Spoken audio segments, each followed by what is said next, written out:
রবিবারের দুপুরে একটা জিনিস নিয়ে কথা বলতে খুব ইচ্ছে হলো।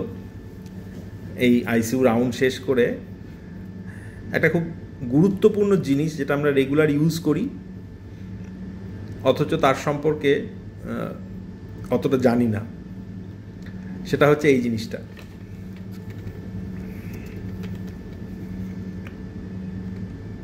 এই জিনিসটার নাম হচ্ছে ইনসেন্টিভ স্পাইরোমিটার। প্রসিডিওরটার নাম হচ্ছে ইনসেন্টিভ স্পাইরোমেট্রি। এটা মাউথপিস, এটা দিয়ে টানতে হয়, আর প্রত্যেকটা বলগুলোর একটা মেজারমেন্ট আছে। এটা 600, এটা 900 এবং এটা 1200। এই মেজারমেন্টগুলো রুগীকে বলা হয় যে টেনে টেনে তুলুন, অথবা যিনি আছেন যাকে দেওয়া হয় সে তার ক্যাপাসিটি অনুযায়ী এই বলটা তুলছে, তারপরে এই বলটা তুলতে পারে, তারপরে এই বলটা তুলতে পারে। আর উল্টো করে বলা হয় যে ফুঁ দিন, ফুঁ দিয়ে কটা বল উঠে, সে অনুযায়ী আমরা অ্যাসেস করি যে how is the lung condition এবং কেমন করা যাবে। এখন এই পার্টিকুলার ইনসেন্টিভ স্পাইরোমিটারটা আমরা যখন ইউজ করছি, এটা মোস্টলি দেখি যে পোস্ট অপারেটিভ যে পালমোনারি কমপ্লিকেশন সেটাকে প্রিভেন্ট করার জন্য ইউজ হয়।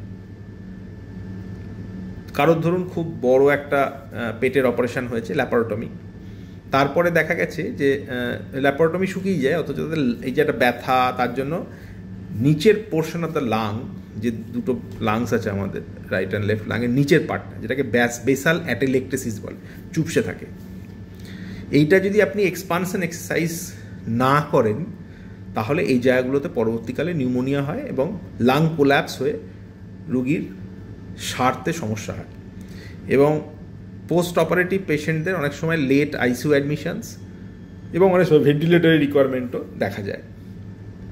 তো এই ইনসেন্টিভ স্পাইরোমেট্রির মাধ্যমে আমরা কিন্তু এই জিনিসটাকে অনেক দূর অবধি প্রিভেন্ট করতে পারি।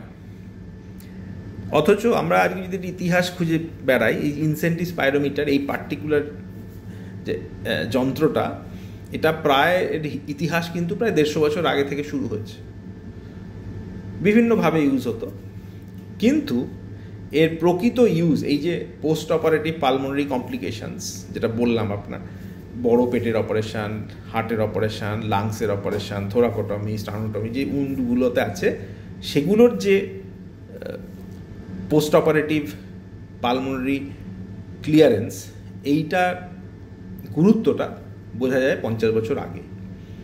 এবং খুবই পরিচিত এক ভদ্রলোক আমাদের সার্কিটে, ক্রিটিক্যাল কেয়ার একমো এই সার্কিটে পরিচিত ভদ্রলোক রবার্ট বার্টলেট, উনি মিশিগান ইউনিভার্সিটি থেকে প্রথম এই পেপারটা পাবলিশ করেন, যেখানে উনি দেখান যে এইটা ইউজ করে এই ল্যাপারোটমি যাদের হয়েছে, মেজর অ্যাবডোমিনাল সার্জারিজ হয়েছে, তাদের ক্ষেত্রে কিন্তু পোস্ট অপারেটিভ কমপ্লিকেশনস 1/3 হয়ে গেছে। ল্যান্ডমার্ক পেপার 1973 সালে বেরিয়েছিল। তারপর থেকে এর বহুমুখী ইউজ শুরু হয়।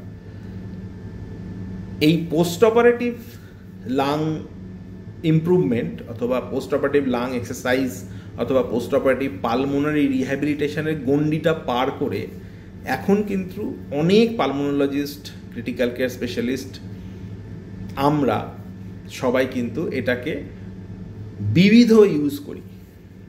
মোস্টলি ইউজ করা হয় হচ্ছে যাদের ধরুন একটা নিউমোনিয়া হয়েছে এবং সেটা সেরে উঠছে ধীরে ধীরে, তখন যে লাং এক্সপানশন এক্সারসাইজে খুব গুরুত্বপূর্ণ ভূমিকা নেয়।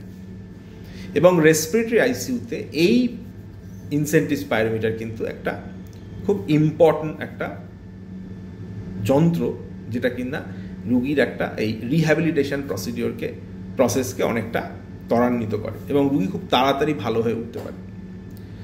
যদি ফিজিওথেরাপি যেমন ব্যাক প্যাটিং, পারকাশন, এগুলোর সাথে সাথে এই জিনিসটা যদি রুগী করতে পারে তাহলে কিন্তু খুব তাড়াতাড়ি ইমপ্রুভমেন্ট হয়। আমরা পোস্ট নিউমোনিয়া যে লাং রিহ্যাবিলিটেশন এবং বহু রোগ আছে যে লাংসের সমস্যা যারা ভুগছেন, তারা কিন্তু এই পদ্ধতিটা বাড়িতেও প্র্যাকটিস করতে পারেন।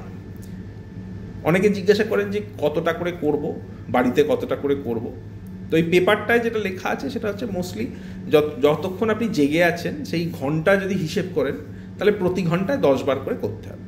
তো প্রতি ঘন্টায় যদি 10 বার করে করেন টানা এবং উল্টো দিকে ঠেলা, এই দুটোই 10টা 10টা করে করবে। মোটামুটি বলি আমরা 40 থেকে 60 বার যদি দিনে করতে পারেন তাহলে কিন্তু আপনার অনেকটাই এই লাং এক্সপানশন এক্সারসাইজগুলো, মানে লাং এক্সপানশনটা বেটার হয়।